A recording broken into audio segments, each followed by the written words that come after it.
नमस्कार, आदाब, सत श्री अकाल, गुड मॉर्निंग। मैं Manish Kumar the free voice के डिजिटल प्लेटफॉर्म पे आप सभी का स्वागत है।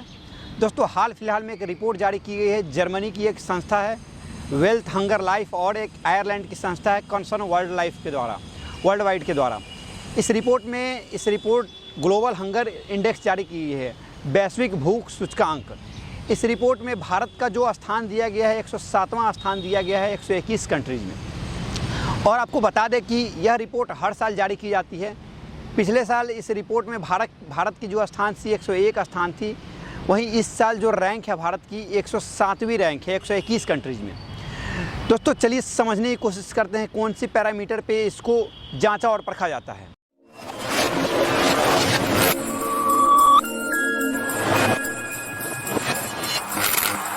तो इस रिपोर्ट को जारी करने के लिए 4 मानकों का इस्तेमाल किया गया है।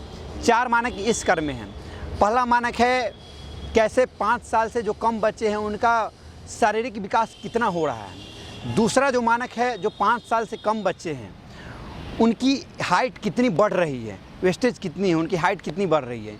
तीसरा जो मानक है, भारत में जितनी पॉपुलेशन है, भारत की जितनी जनसंख्या है, उस जनसंख्या और न्यूट्रिशन कितने लेते हैं, उनका पोषक तत्व कितना है, जो खाना खाते हैं उसमें प्रोटीन, विटामिन या फैट्स कितने पाए जाते हैं, न्यूट्रिशन कितने रहते हैं, इसको मापा जाता है।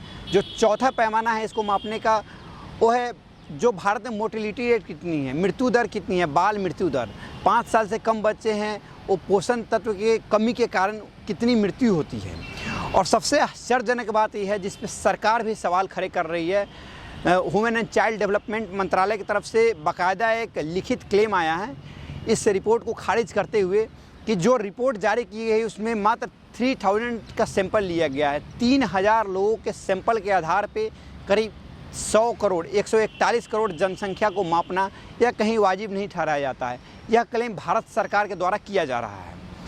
दोस्तों, अब चलिए समझते हैं कि इसमें स्कोरिंग कैसे किया जाता है, क्योंकि यहाँ पे स्कोर की भी बात होती है। जैसे जैसे स्कोर मिलता है उसी के तौर पे जो उसके सूचकांक का नंबरिंग दिया जाता है, रैंकिंग की जाती है। दोस्तों, इसमें 3 स्कोरिंग की जाती है, जैसे कि 10 to 19.9 यहाँ तक जो स्कोरिंग रहती है, उस स्कोरिंग के बीच जो रहते हैं सामान्य 2 देश हैं जिनमें समान स्थिति है, वैसे देशों को दिया जाता है। और दूसरा जो रैंक है 19.9 to 34.3 34.3 तक दिए जाते हैं दूसरा सूचकांक में। तो दूसरे सूचकांक में भारत आता है, क्योंकि भारत का रैंक इस वक्त है 20.9, मैंने 20.9 स्कोर मिला है भारत को। वहीं तीसरा सूचकांक है 34.4 से लेकर 49.9 तक। इसमें बहुत जो सीरियस कंडीशन में जो देश है, जहाँ पे खाने की बहुत ज़्यादा किल्लत है, जैसे अफ़गानिस्तान हो गए, यमन हो गया, साउथ सूडान हो गए, ऐसे कंट्रीज़ को इस सूचकांक में रखा गया है तीसरे पैरामीटर में, तीसरे जो नंबर है उसमें। दोस्तों, इस जो हमारे भारत के पड़ोसी देश है, जो एशिया के और देश हैं, जैसा कि पाकिस्तान हो गया, पाकिस्तान की रैंकिंग इसमें 99 है।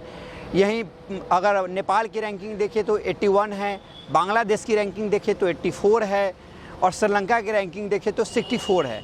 तो कहने का मतलब कि लेकिन यह जो डिसाइड होता है, जो पैरामीटर डिसाइड होता है, यह पूरे पॉपुलेशन वाइज डिसाइड होता है। इसलिए यह जो भारत सरकार का क्लेम है कि 3000 का सैंपल लेके 141 करोड़ जनसंख्या के भूख सूचकांक को मापना कहीं से वाजिब नहीं ठहराया जाता है। कैमरामैन शिवम के साथ Manish Kumar, the free voice, Patna, Bihar. Cameraman Sofiyan के साथ मनीष कुमार, जामिया मिलिया इस्लामिया, न्यू दिल्ली।